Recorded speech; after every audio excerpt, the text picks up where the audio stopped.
Hello, I'm Eric Hurst, and we're going to be talking about Starbucks. I did the case study, and when I was looking to find another company to compare with Starbucks, I decided on Dunkin' again, mostly because they have similar overall strategies, but key differences in their brands, social media presence, and franchising. Starbucks and Dunkin' are the biggest biggest coffee-focused franchises in the United States. Starbucks has over 30,000 locations worldwide, while Dunkin' has over 13,000 locations. And along with that, Starbucks generated $24.61 billion in revenue in 2021, while Dunkin' only generated $1.3 billion in revenue in 2019. And the reason I only go back to 2019 is because they don't release their sales revenue information publicly anymore. Starbucks is a more premium brand, looking to go after the more high-end consumer, looking to be more of a high-end coffee consumer, people looking to be that kind of coffee consumer. It resembles more of a sit-down coffee cafe type of place, while Dunkin' is more focused on the middle class, resembles more of a fast food chain. They're looking, or for example, with all their meals and different combos and things they have, all their breakfast sandwiches, things like that. There are two big differences between Starbucks and Dunkin' that I'm going to be talking about. The first one being social media presence. Starbucks matches their brand image with their content. Like I said before, they're looking to go after high-end consumer people looking for high-end coffee, and that's what they post, that kind of things on social media, trying to lure in those and attract those type of people. While Dunkin' reaches more of a wide audience, looking just to get their name out there any way possible. The American runs on Dunkin' slogan is a perfect example of that. They also, a thing that Dunkin' does really well that I think Starbucks can incorporate is their sponsorships and affiliations. Dunkin' does a very good job doing promotions with sports teams like the Boston Red Sox, New York Yankees, things like that, and influencers such as Charli D'Amelio doing her whole drink campaign through TikTok and things like that. The second the second difference between Starbucks and Dunkin' I'm going to be talking about is franchising. Dunkin' stores are franchised and Starbucks stores are corporate owned. So that means costs and goods sold and store operations are far more expensive for Starbucks, and especially right now, there's a big shortage in the quality of coffee bean that Starbucks desires, and so that's kind of a really bad combination right now. And also a big problem that people have with Starbucks is that they think Starbucks isn't very sustainable. They don't think Starbucks has a very sustainable products and cups, and Laura is going to expand more on that. I'm Laura. I'll be talking about our new marketing plan. Just as an introduction, as we will talk about it more as we go into it, we will be introducing new biodegradable cups instead of their classic plastic cups that they have.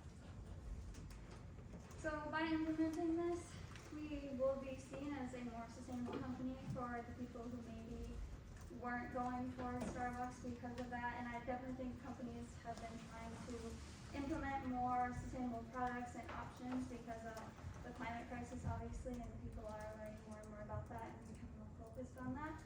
This would also increase our target market by increasing, obviously, the people who maybe were not going to Starbucks because of maybe they didn't have very good sustainable options. We have more options now like this.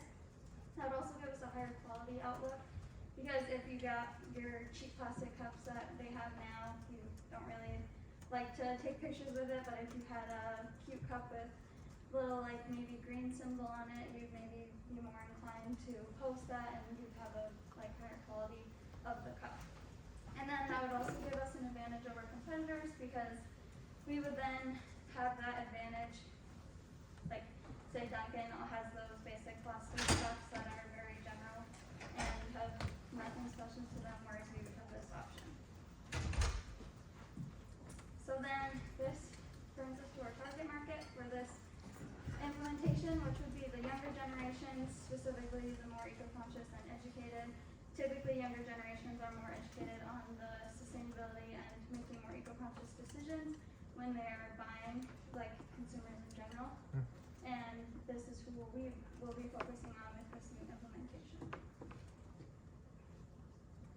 Alright, so I'm Andrew. I'm going to be handling the first two of the 4 Ps. So, as we know, our product is a 100% compostable and decomposable cup. That'll help a lot of the trash issues. It's not like an out of mind, out of sight thing like a normal landfill, like where it's there, causes issues, but we don't see it. This is just going to be gone, no issues, nothing. Now, Starbucks already has plastic, and no, not plastic, paper cups, but they have a plastic lining, so they can't decompose, they can't do anything like that. That causes issues. Now, while we are going for single-use cups, Starbucks right now is trying to do a reusable cup. Now, I think single-use cups are better for a few reasons. One, people can buy more than one reusable cup, and then eventually it gets thrown away anyway. Still causes issues. Two, people don't have to buy the reusable cups.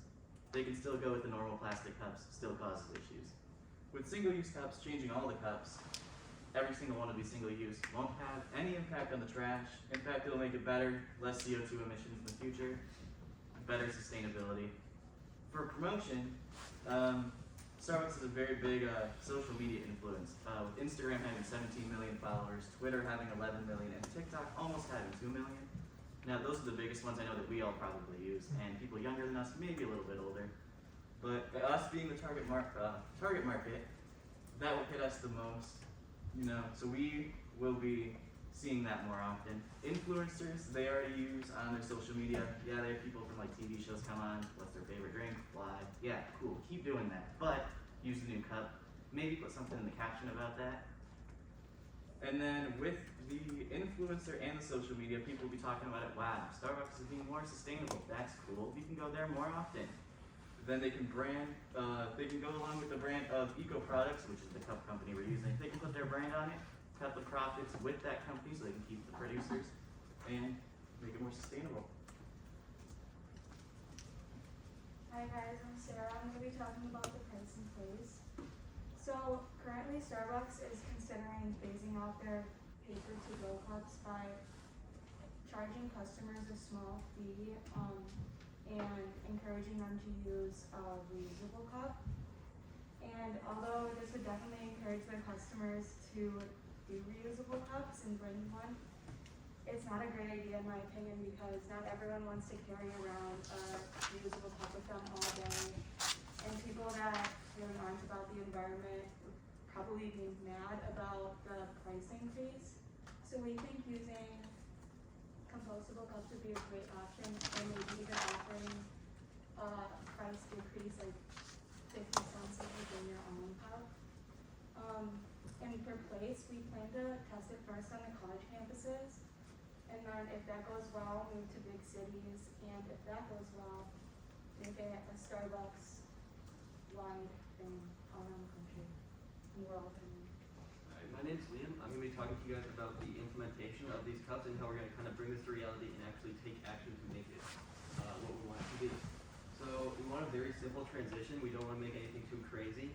So step 1 is going to be obviously ordering our new cups from Eco Products. Starbucks is not a cup company, they're a drink company. So by using that third party and buying cups from somebody else, we can focus on our actual product and what we want to achieve with the drinks themselves. And then the cups will just kind of be an addition that we don't have to worry about. We just get them from a different producer, and that's that.